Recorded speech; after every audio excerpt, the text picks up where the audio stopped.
After last week's thriller on the banking at Daytona, the Spec-5 World Tour heads to round 6, Sonoma, California. A little bit less flat out, a lot more elevation through the hills of the Bay Area here in California. 2.47 miles. Weather very nice actually for this time of year and for California, and a 45-minute race ahead of us as per usual.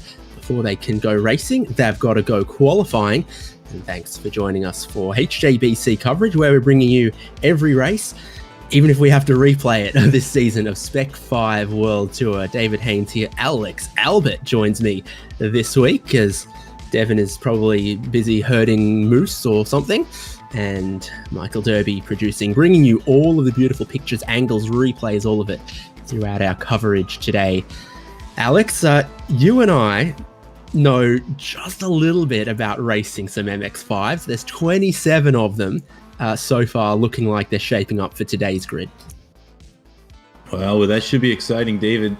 Here at Sonoma, where it is quite twisty, and I think the MX-5 will really be able to show off its ability to change direction, and with all the elevation change, it should be some pretty exciting racing. You're absolutely on it. Drivers are just getting around on their formation lap to get to the first of their 4 qualifying laps in this 15-minute session. Looking at Timon Bramley, who's clearly got some strategies about how to warm his brakes, warm his tyres, prepare for the 4 flying laps. There's a driver that we're not looking at, and you want to know how they're doing in qualifying. HJBC.live has your live timing for Spec-5 World Tour, and you can keep across of your teammates, your friends, your family, your favourite drivers. How will the pit stop times compare when we get to that in the race? And of course, keep a good eye on qualifying and their order as well as it updates. 2 classes of driver in otherwise entirely identical cars. We have the Pro Class drivers and the Open Class drivers. Of course, the Pro Class is our fastest drivers, but with equal cars and equal chance, we did have one very, very industrious Open Class driver come away with the outright race win. That was not a tongue twister, but I almost made a meal of it at Daytona. So you never know what could happen, and it's always great to see one of the Open Class drivers really maybe punch above their weight a little bit. Alex, first flying laps underway right now. What are you seeing? I think we have our eyes here on the 135 as he's working down through turn 4. And as they approach the carousel here, you want to keep the car over to the right as you come over this hill, slowing it down. And then it's really blind, but this is one of the greatest turns in North America. And you really slide down through there, trying to keep the car in close to the curb, maximize that exit speed, and head on down here to the hairpin. As you see Joshua nailing the brakes here, hitting the double apex, heading back down through the S's and back down towards you in the pit lane. You know it, Joshua Soto using some of those curbs through this twisty section here. Key is carrying speed in these cars the way that they race. You want to carry as much sort of apex speed, as much exit speed as possible as well, and this section of corners is just too tight to be flat out, as is shown by Joshua Soto, kicking up a little bit of that dust. I'm told during spring it's green here, but during summer and the fall, no, it is quite dusty around Sonoma, depending on how their California weather is going. We're about to see the first of some of these flying laps come in and give us an idea of what a good time might look like. So for Joshua Soto, he will go to the top there with a 1:45.9. It gets shuffled back to third pretty quickly. We know that the fastest lap of the session is usually the 3rd or 4th lap. That's interesting. I guess it just takes a little bit to build up the heat into the tires and just get everything to optimal grip.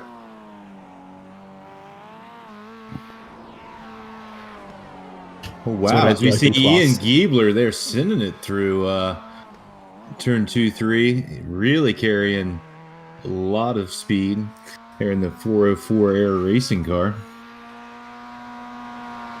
You can tell he's a little bit of a programmer, but yeah, he's 5th at the moment, which is pole for the open class. It's only Camden Hibbett, Nick Rice-Puto, Joshua Soto, and Ronnie Coates ahead of him at the moment. The column has the 18 drivers who set qualifying times at the moment. You can see there's a couple, particularly there in the open class, that haven't set a time yet. I suspect track limits around here in qualifying might be a bit tougher than Daytona and some other places. You've got that S's section down that Zeus Dalston is in right now, as well as a couple of chicanes where the fastest line is to really hop the curbs, and you might get too eager with that. Yeah, for sure. You need to, I'd say, carefully manage through there. Especially as the tires get older, that sweeper at the end of the S's as you head back towards the hairpin, that could be really tough. And I think we'll see some guys maybe dropping some wheels, and the guys behind them might be carrying the full head of steam, not needing to lift. We might see a little bit of action there, and I think we both know that we'll see a ton of action down in the hairpin with some probably late braking maneuvers. And some alternate lines. There's really, I feel like, a couple ways to get through there. And I think we'll see this play out. Still no time for Zeus Dalston, so we might stick with him a little bit on this run, see where it is that he's maybe troubling the track limits, which is the key thing that would throw away your lap time. And there's a lot of blind apexes, particularly here. They're approaching over the crest, completely blind, into the long left-hander known as the carousel. There has got to be about a dozen corners in world motorsport called the carousel. Nürburgring's got one. Watkins Glen has got one. I think Mid-Ohio's got one. Yeah, man, it's really hard to, I guess if I have to pick one, it's the Nürburgring, right? It's the OG. It's got the best photos. Yeah, for sure. We'll give Sonoma best carousel of the West, Road America, Central Region, and Watkins Glen. I feel like, for me, if not the East, maybe the North American champion. Okay, Nürburgring's got the European title absolutely locked down. In fact, it's got 2, doesn't it? It's got a big one. The world title as well. The carousel. Yeah, in its weight class. Final corner there for Zeus Dalston, who's hoping to move off the bottom of open class. Only him and Gareth Brocklesby don't have a time yet in qualifying in that open class of our blue number drivers. And no more for Zeus Dalston. He moves up into 8th, but I'm sure now he's got a time on the board. He can push on a little bit more, I think he is. How about for the pole position? How about for the outright? Timon Bramley, he's in that top time right now, but he's going even quicker on this lap. Personal best through the first sector. Purple, all the way to these final 2 corners where he's got to carry maximum speed through that sweeper and then brake late as he dare for this hairpin. Wow, and it looks like he really nailed it right there, holding it close to those tire bundles, getting back on the gas, sweeping out, and you got to be careful there on the straightaways. We saw earlier this year in the NASCAR Cup race, drivers misjudging the turn in when they're right behind another car and turning in a little too soon, clipping that fenders off of the wall, and that could, silly mistake like that can ruin your day. So I'm sure we'll see some tight racing here, nose to tail bumping along, and it's always important to keep an eye out for where you are on the track. Bramley improves his lead up top, going a 1:45.0 there, but some of his purple sectors have been taken away from him. Some other drivers are on some quick laps at the moment. Camden Hibbett's stolen one, Nick Rice-Puto's stolen one, Ronnie Coates has stolen one from him, and those guys are a little bit in different places of their qualifying order here. So Camden Hibbett is now just finishing his 4th flying lap of qualifying. Checkered flags out on Camden Hibbett's qualifying, and his 4th lap is only a 1:45.3. He improves somewhat, but will remain in 2nd. Could be vulnerable to some of those other drivers with laps left underneath their sleeves, like Brett Marshall, like Timon Bramley. But you're seeing Odyssey Adams Jr., Josh Soto, they're done. There's only a couple drivers left that could take it away. Joel Singleton finishes up and goes 10th, but Brett Marshall, he's in a new livery from yesterday when I took his picture for the thumbnail, and he crosses the line. Not seeing many improvements. No pickup there. No, David, not seeing a lot of quick sectors out of there. I think maybe it was lap 3 here, right? That was going to be the quickest. Looks like not a lot of guys picking up there on lap 4.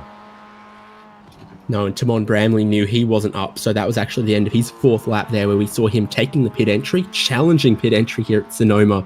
Concrete canyon around the outside of the final corner. So that could be a big, big difference when we get into this race. We have that pit stop window, and the drivers are going to need to maximize their in-laps and their out-laps, and that is a lot easier said than done with the long pit entry here at Sonoma. Geordie Fike, 9th at the moment. He's on his 4th lap. Only one personal best sector of the 5 mini sectors available to my eyeballs. Yeah, and where he's at right now, it's as you mentioned earlier, super challenging section, because if you get offline just a little bit, turn in wrong on one, you might pay for it for 3 or 4 apexes and end up giving up, maybe 2 seconds here. Where at a track, more simple track, something like Watkins Glen, like we were talking about, that might only be a 0.3 of a second mistake, because you can regain it on the next straightaway or kind of stabilize the loss. So,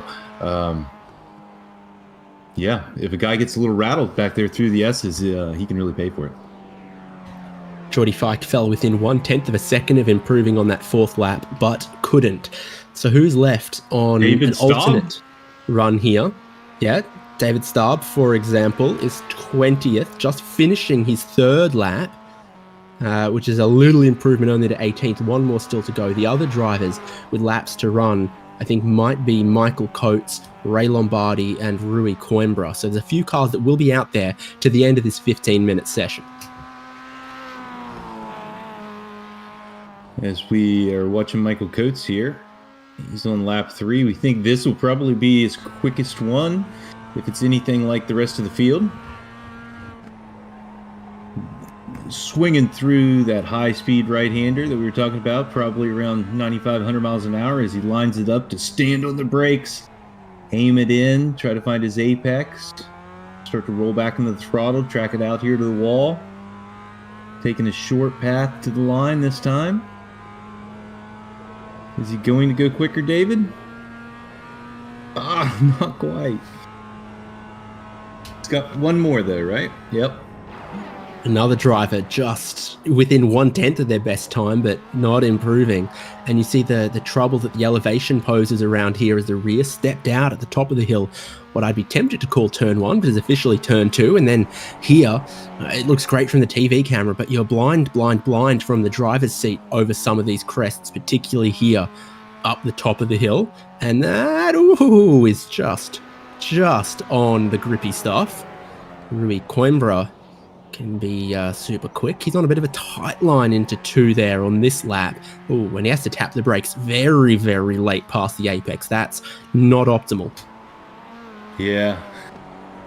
We know the 78 is quick just about every time we see him, so I think maybe this is all in the plan. If you, we'll get back around, start the optimal lap just as qualifying, the last laps will start. So I don't think we can write him off from being up at the front just yet. Rui can be a strong competitor. He's a race winner in Spec-5 World Tour. Now this is not necessarily a track where passing is as easy as Daytona, where we were a week ago. So where he's tracking right now in qualifying would make things difficult, but not impossible for him. 45 minutes of racing is a decent chunk of racing in these cars. And again, every Spec-5 World Tour race has a pit stop window, and that gives you a bit of flexibility to try to strategize your way forward and not be impeded so much, and let your true race pace show a little more than if you got buried in the pack for good. But he's got one last braking zone here, where you try to measure it by those cones or by the tires or by the pit entry there on the outside of the hairpin.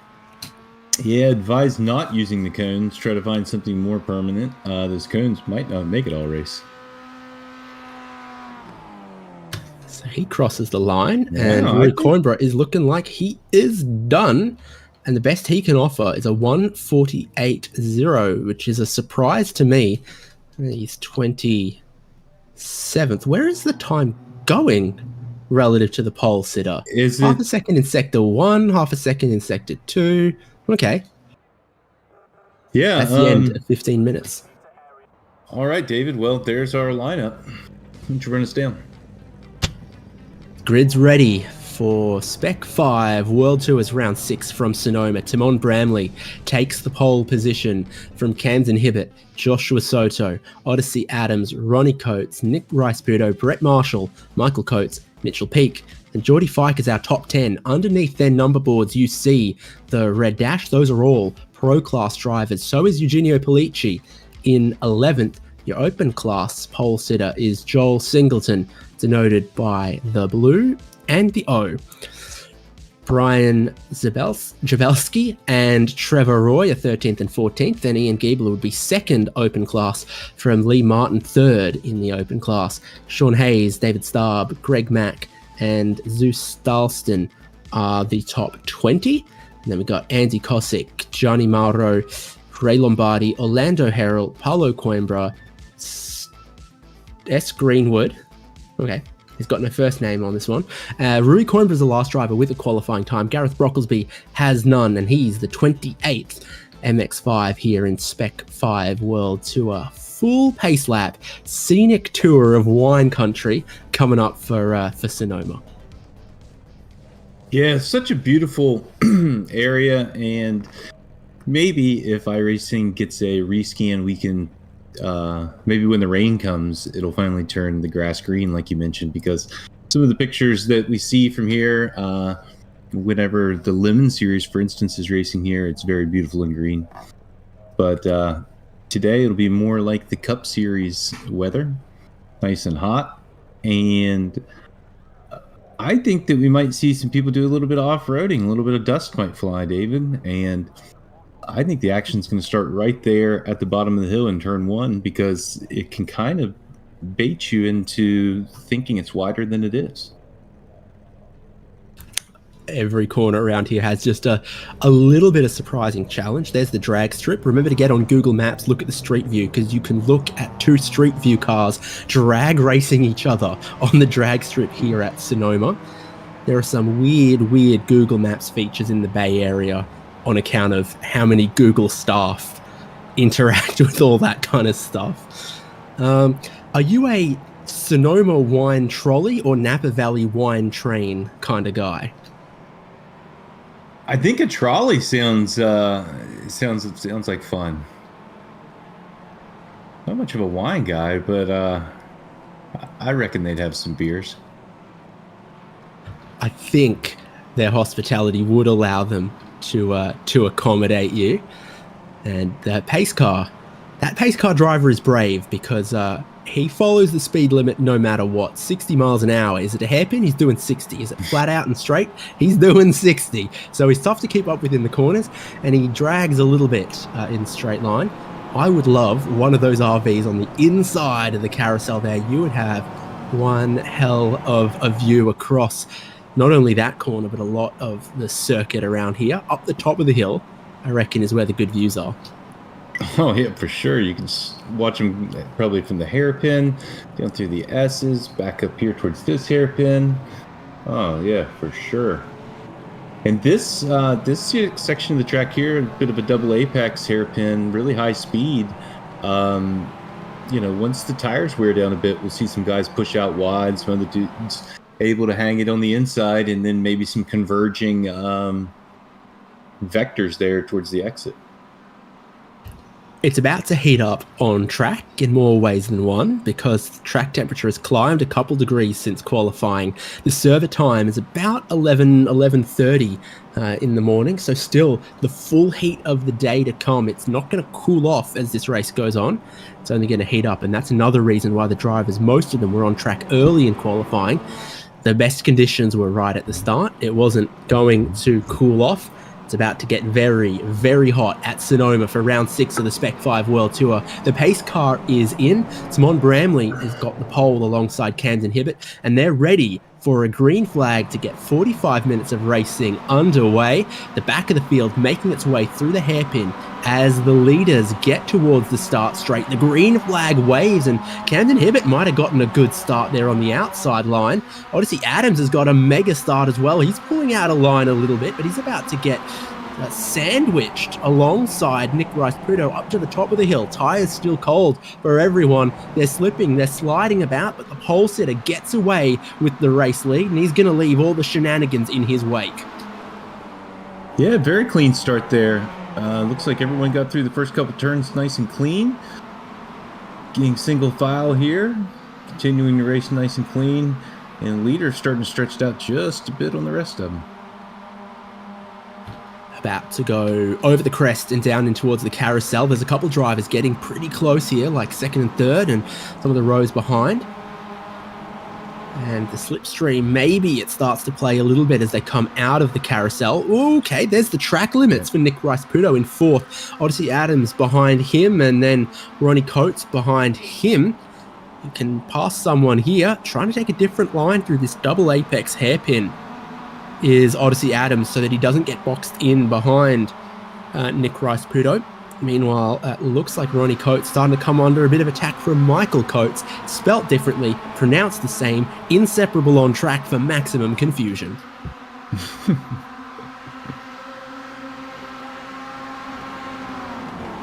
Through the S's on the opening lap now, and your biggest mover so far has been Johnny Mauro up in the 19th.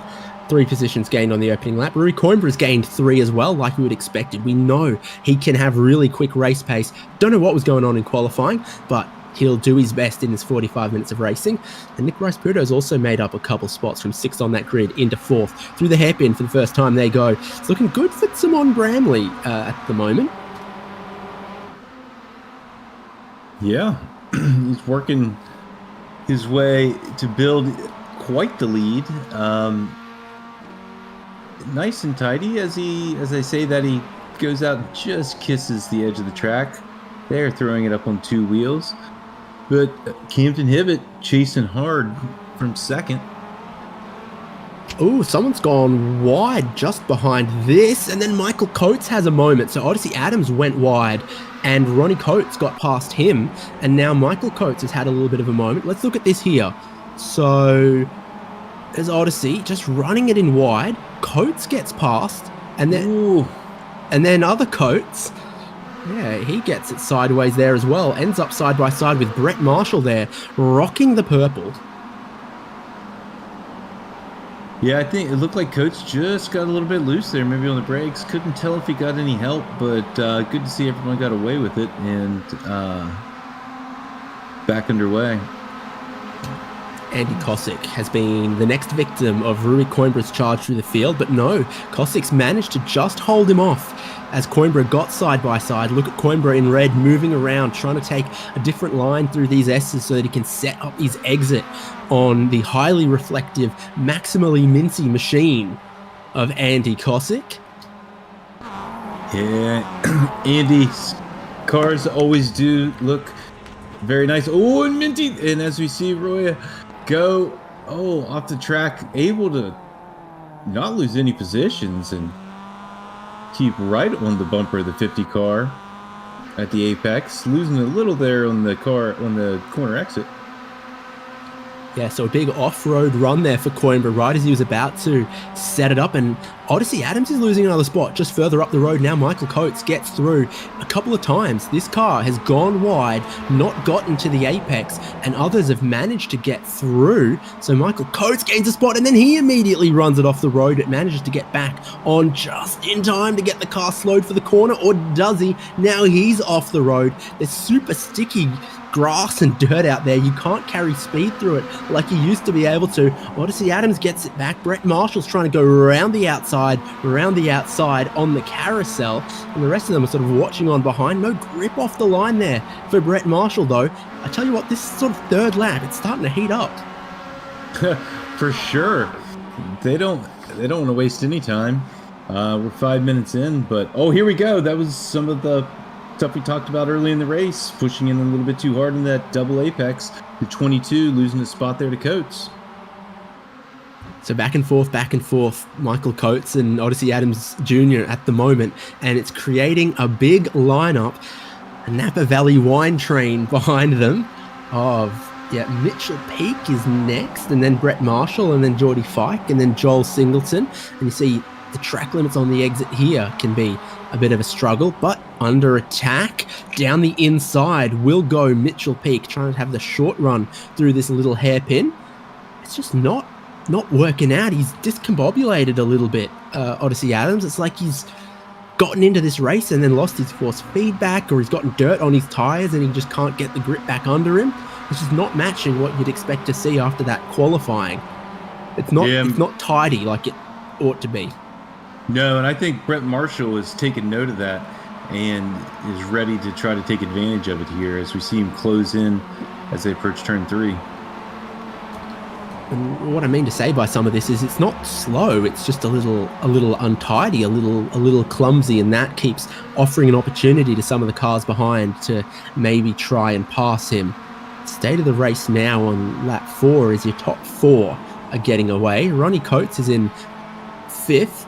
And then you've got this big old train, Michael Coates, in 6th, where he's leading sort of all the way down to sort of 20th place or so, all in a line there. He is 2nd, 3rd, 4th behind Camden Hibbert, and they're not letting Timon Bramley quite get away at the moment. Looks like Ronnie Coates has found a good turn of speed last lap and this lap. The fastest car out on track last lap to try to make sure he stays within a couple of seconds of that race lead. Great long shot across these S's.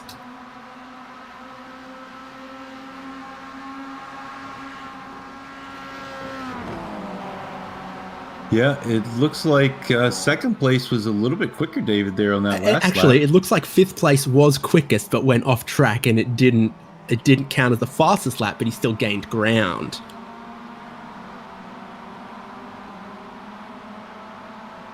So that is your top 5 from this shot here, and then it's sort of 3 seconds back from Ronnie Coates, who's not letting the leaders get away, to Michael Coates, where himself and Mitchell Peak have made some moves so far in this race. Odyssey Adams has settled it a little bit where he runs at the moment.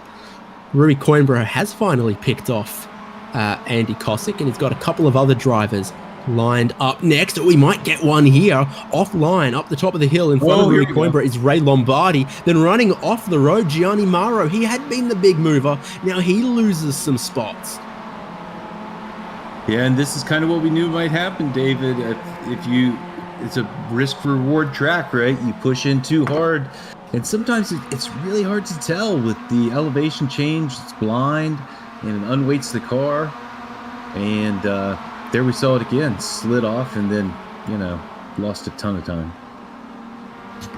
So esports racer teammates Greg Mack and Ray Lombardi here together in 19th and 20th. But Rui Coimbra from Not a Team is trying to shape them up a little bit. Look at Ray Lombardi, half defensive line.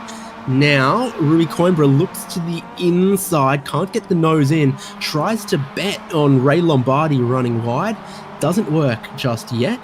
Rui Coimbra has still, though, picked up 6 positions in fewer laps than that, getting the most recent one when Maro ran wide at turn 2, and I think he's maybe tricked Lombardi into getting offline here. It's a little bit sort of autocross. You get wide at one cone, you're wide at the next, you're wide at the next, you're wide at the next.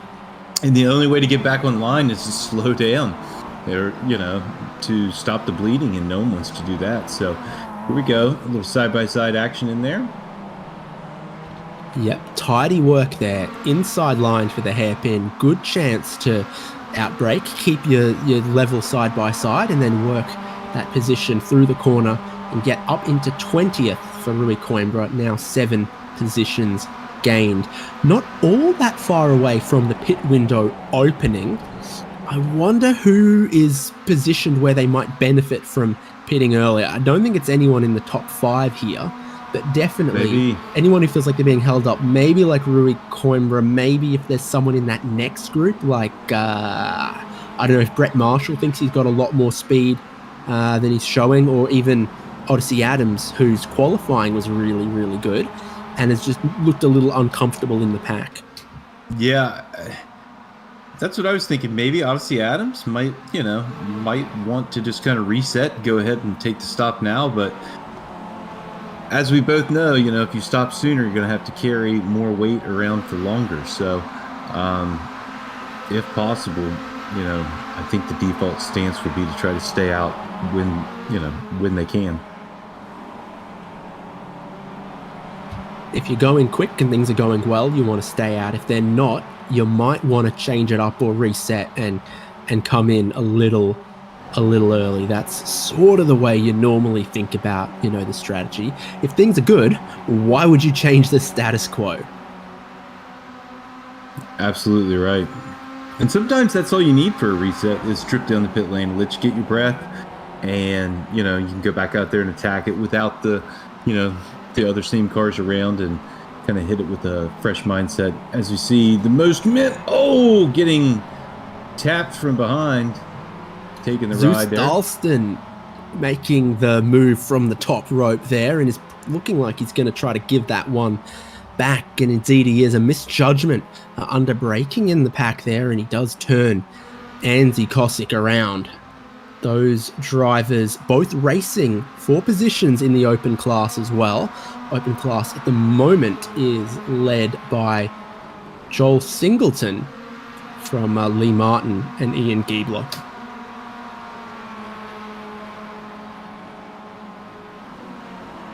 Michael Coates there, he's continuing to lead our open class with a very strong run, pulling around the rest of these pro drivers. That's a negative. Definitely pro for Michael Coates. My bad. Sorry. But he has got a very, very nice little train here. And it's Joel Singleton who is caboose position, this is always the strategy for the open drivers. And it makes a lot of sense, doesn't it? You want to go with some quick drivers. You don't want to fight with them. But if you get to a group of quick pro drivers and they're going to sprint away from where the rest of your open class competition is, where Joel Singleton is, the black and orange car at the tail here, he's in a good little spot as far as an open class drive is concerned. Right, and they can just, they might even kind of ignore him, right? Because they're not so much racing him. He can just go along for the free tow and try to stay out of trouble here. Speaking of, I think Michael Coates is giving up the lead of this group. I think he's letting Mitchell peek through. He's thinking, okay, if you're quicker than me, go on, man. Yeah. Oh, but then immediately, the moment you do it, Mitchell Peak runs wide in turn 1, costs them both a good chunk of time here, and needs to settle into his rhythm as the leading driver, figure out some different braking markers or whatever to show his speed and reward Michael Coates' trust and generosity. Yeah, that turn at the top of the hill is so tough sometimes without a reference, and I think that's what happened. He just, the last few times through, he's had that green bumper to kind of judge off of. Oh, and here we go, another one in the grass. Looks like maybe Marshall? It is. Brett Marshall's been through the dirt in the carousel as he's been knocked off his pony, and it happens, he gets to the inside here of a slightly wide car, and that's an odd one. Does it, is that a technical problem, or did he just run out of grip at the rear? Yeah, it just looked like he lost grip. Maybe he touched the brakes, and the way the car was just kind of unweighted, it started to come around on him. I'm not sure there. That was kind of strange. It's like maybe he thought he was going to get down the inside of the carousel on Odyssey Adams, and then the window closed and he like lifted off the throttle or tapped the brake a little bit, and doing that sort of sent him into the half spin that cost him a bit of time. I think the onboard's maybe the only thing that would kind of give me like a racing driver's insight into it. But no damage to the car, a little bit of damage to the Pride. And not too much track position lost here, so continue on the fight. As we see our leaders here, as it's tightened up quite a bit, almost 4 cars under a blanket now. If a blanket is 1 second, then yes. So Bramley's lead that had sort of been sort of touch and go from 1 second, Camden Hibbett and with him Joshua Soto and Nick Rice-Puto have closed it down now to about 3/10 as they go downhill through the carousel. You can tell they sort of drop sort of 4 or 5 stories almost from the top of that corner to the exit of it. Quite significant drop there. Relatively flat as you break into what functions as a hairpin, even though it's kind of 2 corners, kind of 2 apexes. Really feels like a hairpin though. Yeah, and that track falling away, that's going to give you less ability to turn the car. You know, as if you were to approach a turn where you're in the uphill, obviously the car's going to push into it more. So this being the opposite, it really makes it tough to try to keep your speed up while, and it almost feels like the track falls away right there. So very tough corner. This leading group coming out of that, functionally the final corner. There's 1 or 2 here on what feels like the front straight that they count as a corner. Definitely this is turn 1 here as you then go uphill into turn 2. Bramley leading them. No one, and I mean no one, has been to pit lane yet.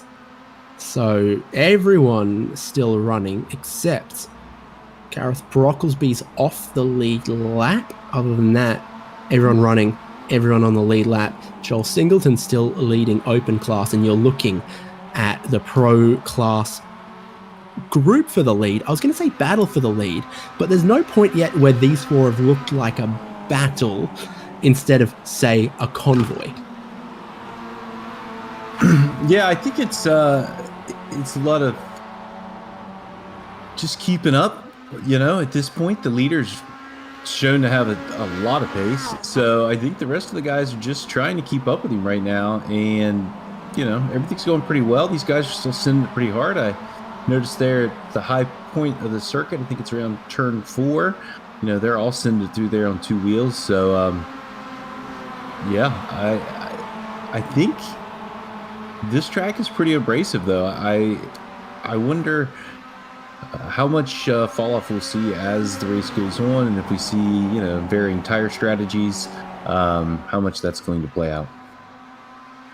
Fastest lap time I've seen is a 1:45 flat. Officially, the fastest lap of the race belongs to Camden Hibbett with a 1:45.226, but Nick Rice-Puto has a 1:45.227. And the last lap for Bramley was a 1:45.8. He's about to cross the start-finish line with a 1:45.6. Eugenio Pollicci is the first taker to pit lane, and Lee Martin joins him. So we've got a pro and an open class driver on pit lane. And I saw Ian Giebler go by there, and he looked like he was in a nice little battle. Yeah, Giebler is now second in open class because Lee Martin has come to pit lane from second in that class. So a bold strategy to take Lee Martin to, I guess, do something different to what everyone else in the open class is doing at the moment. Remember, HJBC.live has the live timing if you want to look at pit stop times and all of that other stuff. But I'll tell you, 17 seconds for Eugenio Pollicci, 22 for Lee Martin. That might prove to end up being a little bit of a long stop. Zeus Dalston is now the driver behind Eugenio Pellicci, but ahead of Lee Martin. So, David, one thing I just thought of that you might want to go ahead and get your pit stop over with here now, if you can come out and clear traffic like we just saw those gentlemen, because as you also saw, the blend line and the racing line converge right there around the base of the bridge, and it can get very tight with the differing speeds. So we'll have to keep an eye on that if we have any cars that kind of go long and, you know, mix up the running order. It's bordering on a 15-year-old meme, I think, at this point. Will it blend? Is the question to ask if we get, some drivers who pit really late and therefore rejoin, in and amongst some packs or some traffic. One other driver, it looks, reacting to the pit stops we've seen, and Brian Jabelski is on the lane looking for where his pit crew is in this slightly confusing layout of a pit lane here at Sonoma. It's got half a corner in it, and if you stay in the very outside lane, it ends up there's a gap in the barrier there and you end up on the racetrack, and it's a bit odd. But as you can tell, all 4 tires still firmly on the ground. No new tires being taken for Zabelski. Just how much fuel he thinks he's going to need to get to the end of this 45-minute race, which in his case is about 20. So splitting the difference between what we saw with Pellicci at 17 and Martin at 22. Yeah, and as we see that car that was just pulling into their box there, holding a very tight line through the corner on pit lane, because as you mentioned, it's a long pit lane and it's very wide, and if you're not careful, you can add a few seconds to your journey.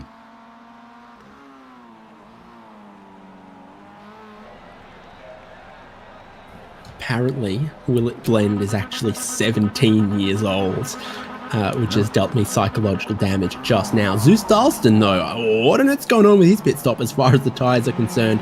It's also a long one. So after, as well, contact with Andy Kosick, things not quite going to plan in this race for Zeus Dalston. Leaders here are all staying out. And again, that plays to what we talked about before about if the status quo is benefiting you, why would you change the status quo too early? You're not going to get a massive Formula One style undercut off of new tires. In fact, you're going to hurt yourself a little bit on the outlap trying to warm them up to begin with. Yeah, Ronnie Cox hanging tough there by himself, trying to work down that gap. He's got it just about 3 seconds right now, and I think he'd like to get up there and get some of that sweet draft here. If he can just bridge another 2 seconds or so. That's the struggle, isn't it? He was almost with them, and then we had sort of Hibbert, Soto, and Rice Pudo close up. So the half a second to Bramley, and that took them away from Ronnie Coates and left him painfully in this spot where he can see them all, but he just can't get as close as he would like. David Starb, Sean Hayes, and Rui Coimbra coming through the pit lane. So I guess Coimbra's early stop makes quite a bit of sense. He's coming out of pit lane, but that's a long lane time for a short stop time. Has he had a problem on pit entry? Or have I got faulty numbers?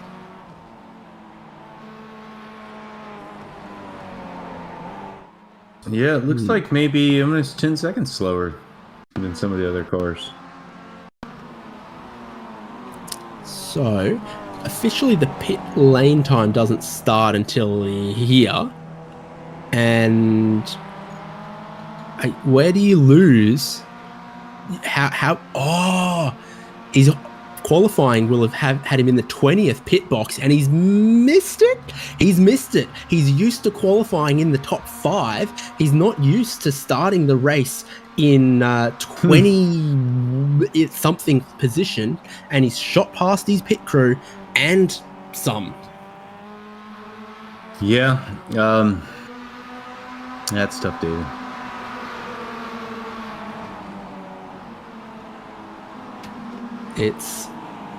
like Lewis Hamilton's first year at Mercedes when he accidentally pulled into the McLaren pit box.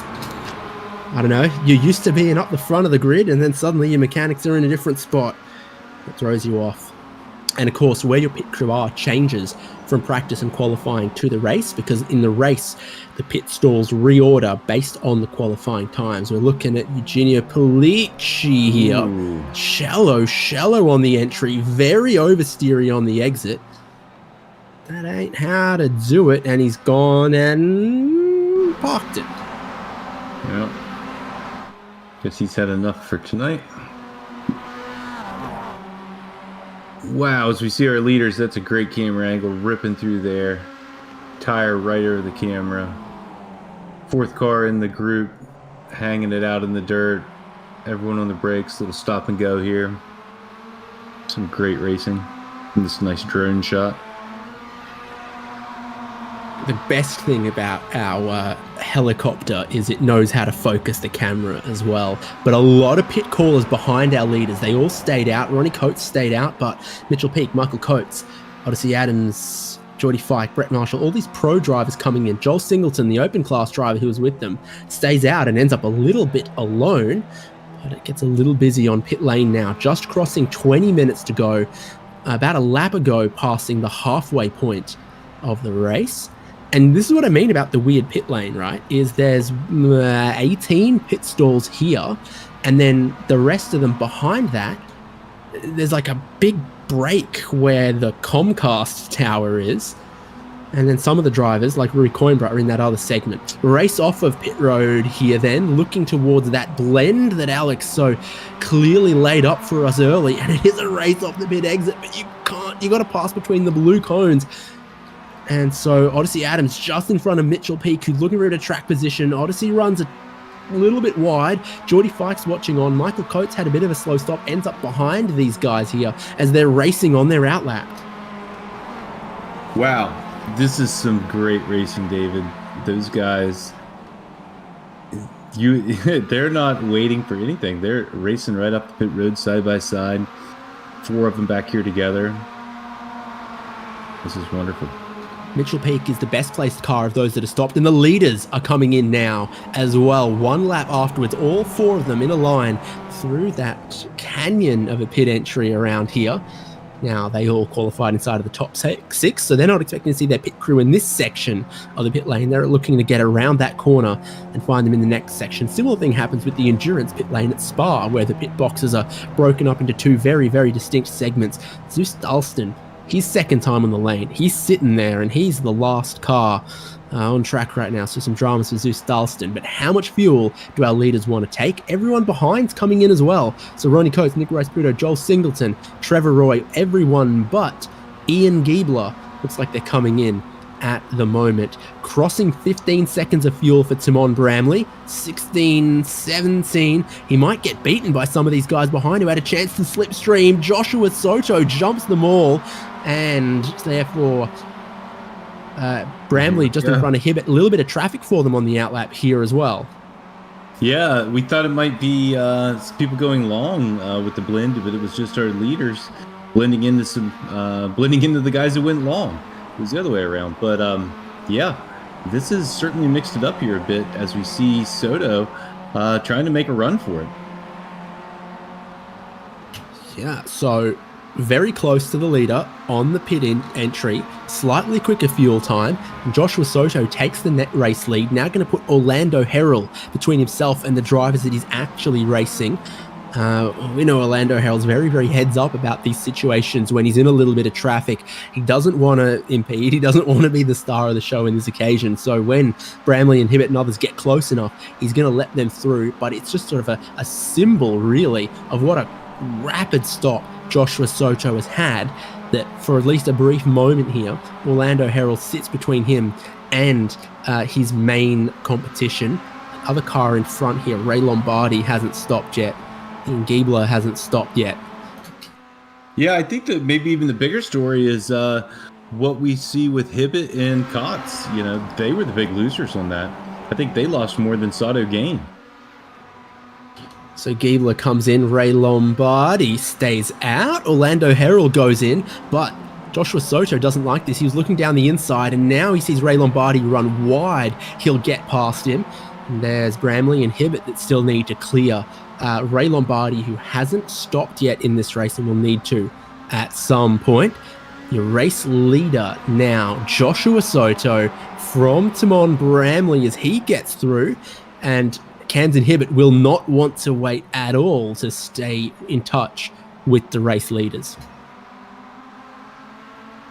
Yeah, the top three are starting to make a run for it, boys. You better get on it. Fourth and fifth here, they're starting to be separated by quite a bit. After Ian Giebler's stop, he's going to rejoin behind Joel Singleton, but ahead of Lee Martin. So it's not looking like that early stop from Lee Martin quite paid off, because he was second when he stopped. Now it all goes through.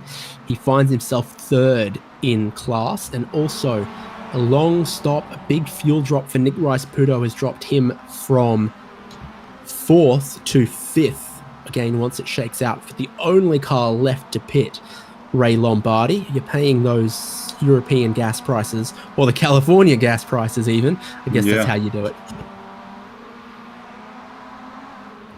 Long weekend in Queensland, Australia this weekend, and therefore they're fleecing us dry, man. So it looks like Kotz was able to get around Nick there in the 69. Guess that was a pass for position, but mainly happened through the pits, I think, as well, because you remember Ronnie Coates was sort of 3 seconds behind, but he's had a 4-second quicker stop than Nick Rice-Puto had. Ray Lombardi is finally in the Sonoma pit lane, and that means we're racing to the end in these final 15 minutes. Joshua Soto barely ahead of Timon Bramley, and then Camden Hibbett in third. They make their way through that corner at the top of the hill, and Soto getting a little hot in there, maybe feeling a little bit of pressure. It's getting a bit hot on the track as well, where the mercury continues to rise. I think that Bramley is sniffing around looking for a chance to get back in the lead, and as tough as it is to pass here, I don't think he wants to hold off. I think he's ready to make that move as soon as he can get there. Looked comfortable leading from the front in the early stint, didn't he? And he's going to look to the inside at the hairpin here. Nose not fully alongside. Forces the door open. Joshua Soto has to respect that he was going to go for it, but a lot of curb.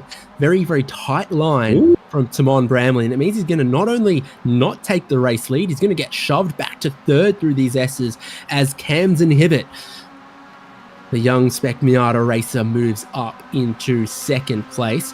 These top three battling will be a delight for Ronnie Coates and Nick Rice-Puto to see, because they would love to buy back into the leading fight that they dropped out of in the pit window. Oh, for sure. And I think it's allowing them to get right back up in there a little bit. But overall, probably a good deal for Soto. Get these guys racing. Even if he still has one on his bumper, it's better than trying to take one at a time. I think let them fight each other as hard as they can. Top of the hill, Joshua Soto a little bit wide again, but still best placed. Bramley gets to pick and choose as the leaders run side by side towards the chicane. Definitely want to be where Soto is, and he'll take the race lead back. Camden Hibbett blocks out Bramley just a little bit, but that's side-by-side battling at the top of the hill through the chicane. It's what Ronnie Coates and Nick Rice-Puto just love to see, because they're suddenly back in touch with the leaders. I want to call this a 5-way fight for the lead at this point. And how about Battle Watch, Battle Check, because it's everywhere through the field. Mitchell Peak in 6th is the next group of cars with Odyssey Adams, Geordie Fike, Michael Coates. They're having a mighty, mighty fight down through the carousel this time. And then Joel Singleton and Trevor Roy, 10th and 11th. This is Mitchell Peak and his group this time around. You got Joel Singleton, open class leader, 10th outright at the moment. And Ian Giebler's with, it's just dropped David Starr Sean Hayes, Lee Martin, and whatever's going on in that little group. So second for Ian Giebler in the open class. Hey, he's working up there on our buddy Brett Marshall.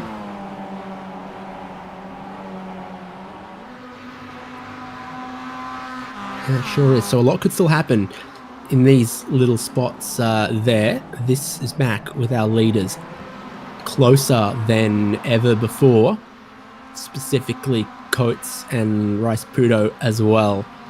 10 minutes, 50 seconds to go, probably 7 laps of this course here, Sonoma Raceway, previously known by some other names. Change in the group behind. Infineon Raceway is the branding from when iRacing scanned it. Yeah, Sears Point is the geographical name of the area.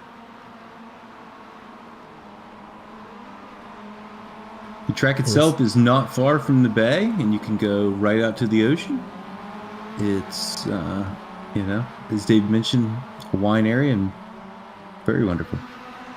Brambly looking quite pointy at corner entry and on the brakes. I'm not sure if that's just him trying to be racy, or if the setup's just a little bit darty. I've been told from drivers it is just a little bit, pointy. The line's covered off. Not your typical racing line there, really, from Camden here, but he just doesn't want Bramley throwing a dive bomb in that section, sending them too wide, letting Joshua Soto get away with the race lead that he currently holds, but by a slender margin. And is Rice Pudo maybe getting just left behind a tiny bit? Yeah, it looks like, maybe starting to fall off the back there. Up Altuez here. As Ronnie Kotz, though, trying to collect his place at the back of the train and see if he can hook up here with our pole sitter Brambley and head to the front.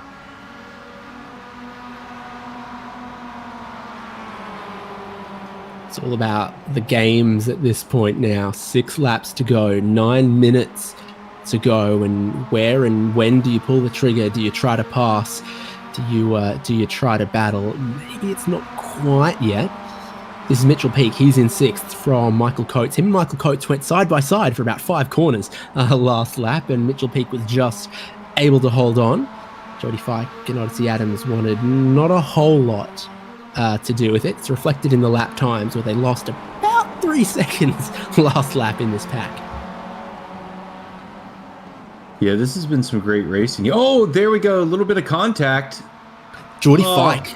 Odyssey Adams Jr. hits him, and now Jordy Fike is backwards there. We'll take a look at exactly how it happens.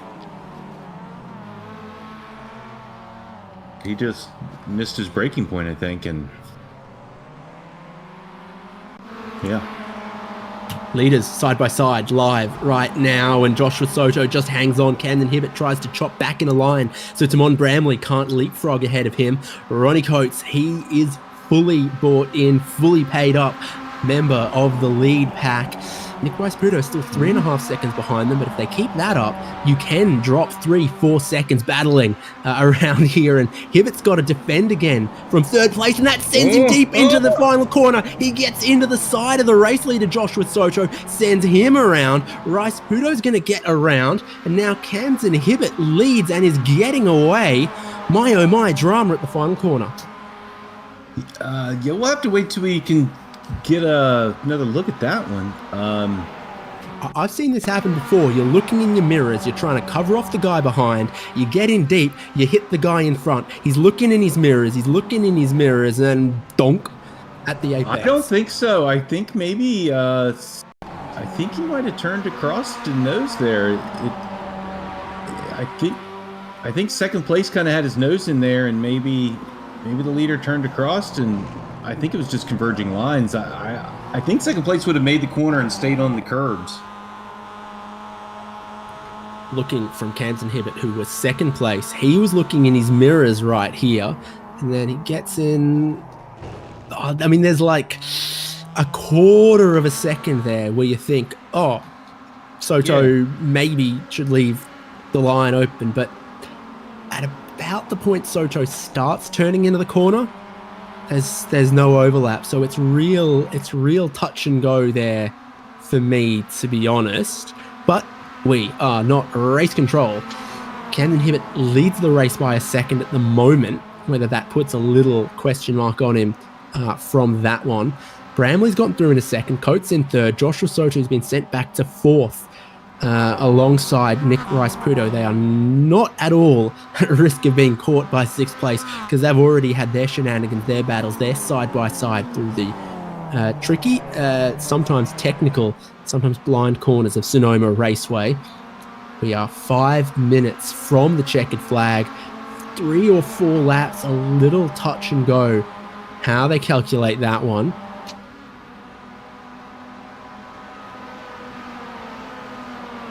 Yeah, it looks like Hibbett here starting to try to build the gap. He's got it out to almost a second now, almost out of DRS range. As we see Bramley really attacking the corners and the curves, throwing it up on 2 wheels here. All the way out, 2 wheels in the grass. I've heard the only type of MX-5 drag reduction is a fastback hardtop.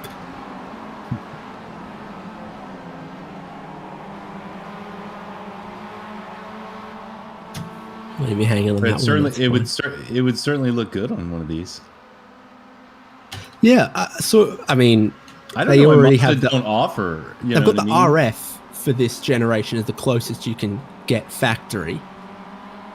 Yeah, but I don't know why Mazda got rid of the hard tops. You know what I mean? They should offer a removable hard top for these, and they should also have fastback edition. There's some awesome fastback hard tops out there for the NAs and the NVs. The RF is kind of a fastback Targa, I think. I thought that stood for really fat because it was so heavy. It had all those motors in it and to lift the lid and everything. But it's a thing and they offer it. It's an option. Well, they offer automatic transmissions, Dave, but we won't be getting one of those either.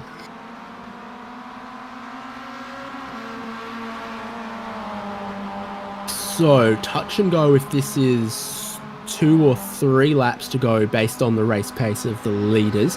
3.5 minutes left in what's been a dramatic, potentially controversial race for the lead. Camden Hibbett is out front at the moment. Timon Bramley is going to put him under all the pressure in the world. Ronnie Coates is in third, and here's Joshua Soto. He'll say probably that he got moved out of the race lead, sent back to fourth. He's got Nick Rice-Puto with him in fifth. I think the worries aren't over yet for Camden Hibbett, though, because he's got very, very quick Timon Bramley absolutely nipping at his heels with just a couple laps left in this one. Oh, yeah, for sure. If I'm Hibbett, I don't think this is over by any stretch. It would be all defense from here. And just, where Bramley's been quick, so take away that line and don't let him go there. Make him go where he hasn't been. Defense wins premierships, wins championships, I guess. You're going to be watching the AFL Grand Final tomorrow, Alex? Oh, for sure, for sure. This is our lead battle.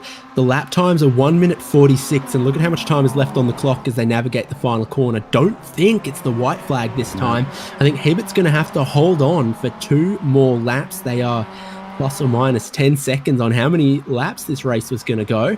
146 for a lap and 154 on the clock as they cross the start-finish line. So about 8 seconds means no white flag. Send him around 2 more times. Hibbett would have maybe liked to have seen a white flag. He's not going to get it. Yeah, well, they have no one to blame but themselves, this top 5. If they were back there about 6th place, this could be the last lap. So here we go. Bramley, I think he's going to wait and make his move into one of these hairpins. Have to assume it's going to be the one coming out of this carousel. And then use that final one as the backup?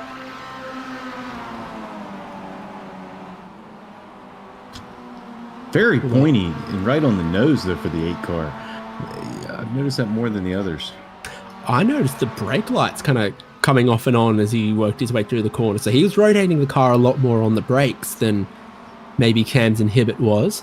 And don't count out Ronnie Coates. Never count out Ronnie Coates. Big concertina effect through the hairpin that time. Cam's Inhibit's just got to pick it all perfect through the S's this time around. And, well, for another time, keep an eye in his mirrors at that hairpin that works as the final corner. Time's about to, well, it will run out after they get shown the white flag. It'll run out just after they pass the start-finish line. That's the rallycross. That's not where the rallycross track is here at Sonoma Raceway. Simon Bramley, he's going to make his own, forge his own path. Not sure that's what an MX-5 is for. They make like Ford Broncos and Jeep Wranglers and all that stuff, if that's what you're into. But the white flag is out now. One more lap of Sonoma Raceway for Camden Hibbett to hold on to try to be first across the line. Simon Bramley right behind him. Ronnie Coates hanging a couple of car lengths back, side by side, up towards the top of the hill here. Hibbett's got to be defensive, crosses back over underneath. Bramley trying to get the nose down the inside on the exit. Michael Coates has run into some problems. He's dropping back on the final lap, and I think there's damage on that car. Have we had another final corner? Bish Bosh, that's where the action's been. We've seen it happen already. Zeus Dalston, Andy Kosick. We've seen it happen. Camden Hibbett, Joshua Soto. Michael Coates might have had it happen to him as well. Yeah, it's always tough down there, as we see every year with the NASCAR boys coming to town. But today we're watching Simone Bramley take the fight to Camden Hibbett down here to the hairpin as we see the 8 dive out wide. Hibbett super protected the inside there, parks it at the apex. Bramley gets a massive ride over the curb. He's going to get dropped backwards. The moment Ronnie Coates was waiting for, he goes to second place. But Hibbett's got a couple car lengths being let off the hook. You've just got to get the perfect line, flow the speed and the momentum, feel at one with the car. By Atsai for the MX-5 through here for Camden Hibbett. It maybe saves him from getting dive bombed at the final hairpin there. Bramley might have shot his shot a little too early. Last braking zone of the lap on the perfect line. Hibbett will power out of the hairpin towards the checkered flag at Sonoma Raceway to take the race win from Ronnie Coates and Simon Bramley. There's your podium in quick succession across the line. Joshua Soto and Nick Rice-Puto are 4th and 5th. Mitchell Peake looks like he's going to be next to cross the line. He's managed to drop the pack. Joel Singleton's going to be the open class winner in 8th outright. Good points haul from there with some pro class cars behind him. Trevor Roy, Odyssey Adams, Brett Marshall, before you get to Ian Giebler, 2nd in open class. And then David Starb, Jordy Fike, Sean Hayes. I think there's a few drivers that might have calculated their fuel on this going one lap shorter and have been a little delayed on this final lap.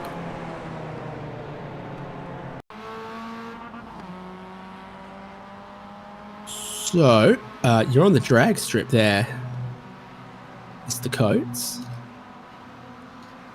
There's damages already on that from before. So he's racing Mitchell Peake. Peake's defensive to the inside of the final hairpin there. Michael Coates round the outside. Does he? Oh, he clips one of the tyre bundles. Wow. And he's done it to himself. Wow. That I haven't seen parts removed from a car that fast since February of this year. But that was impressive.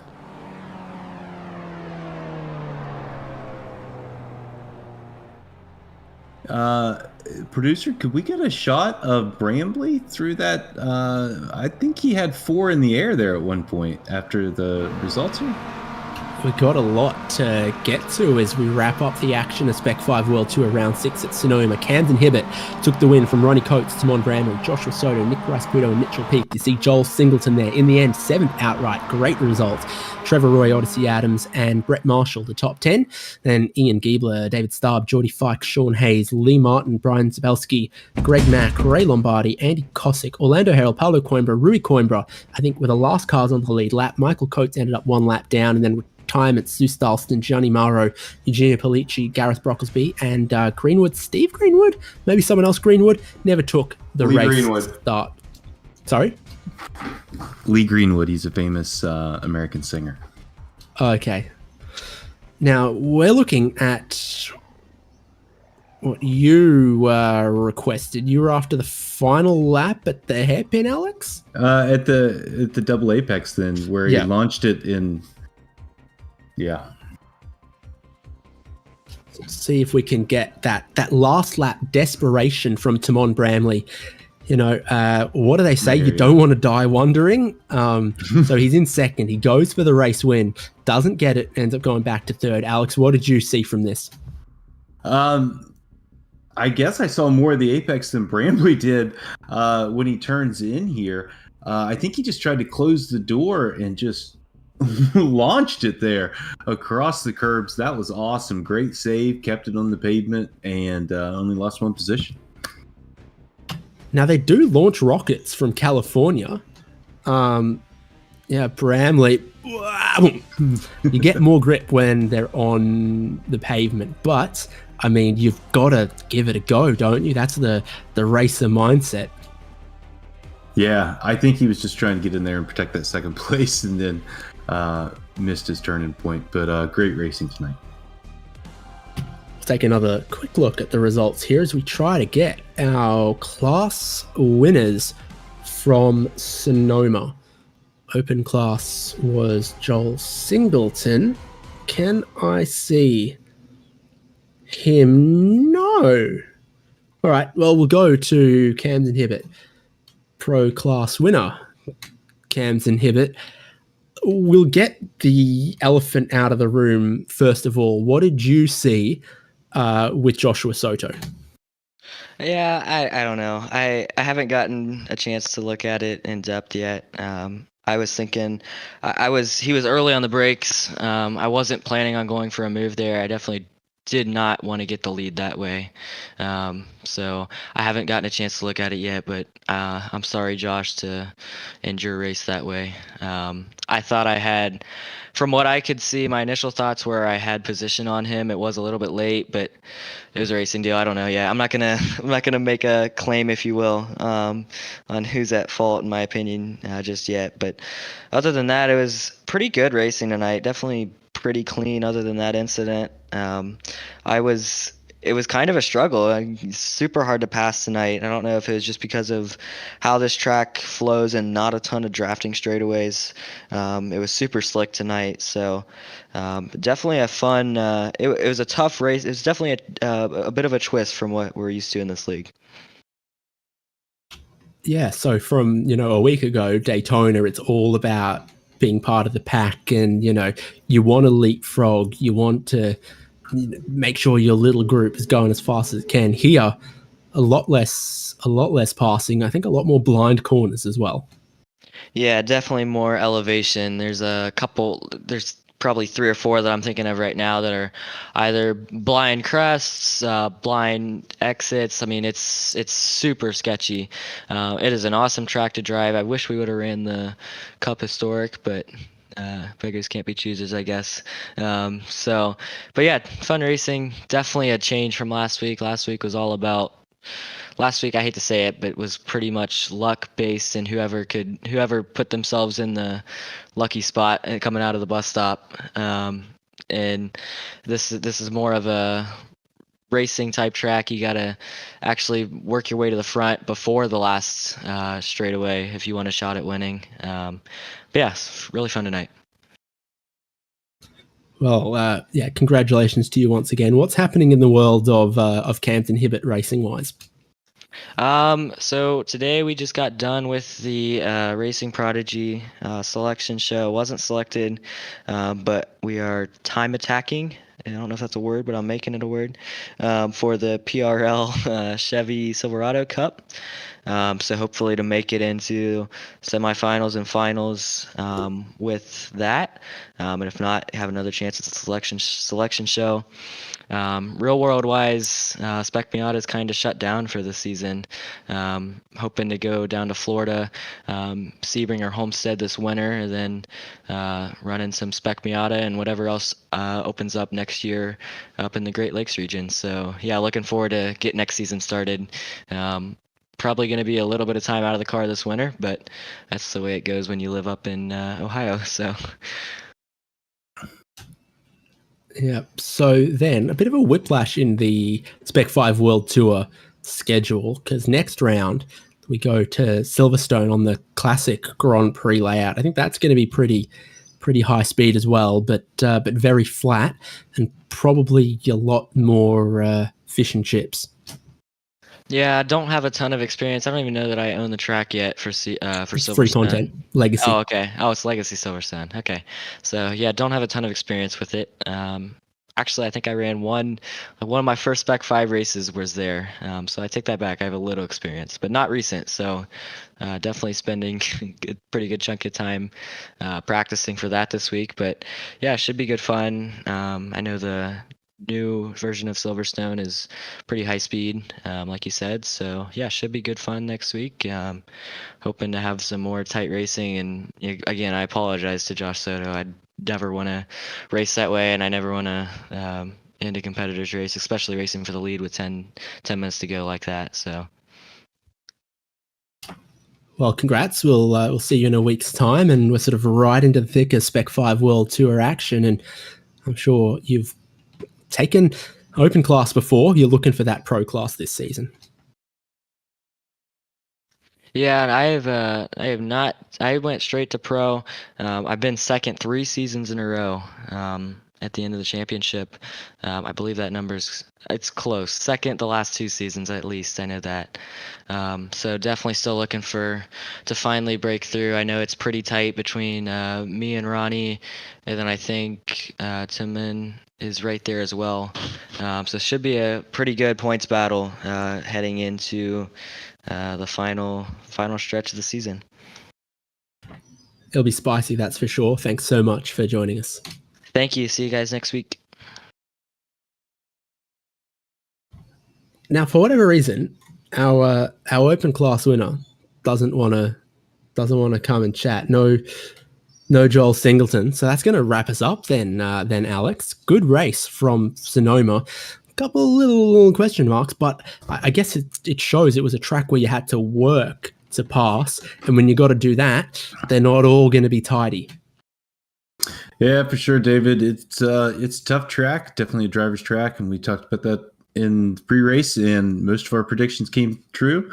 And most importantly, we saw some great racing here in the Spec-5 World Tour. So thanks again for having me, and maybe we can do it again sometime.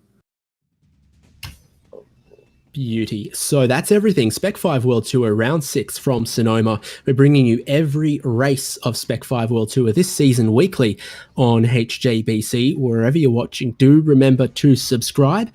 We'll see you in a week's time when Spec-5 World Tour heads to Silverstone.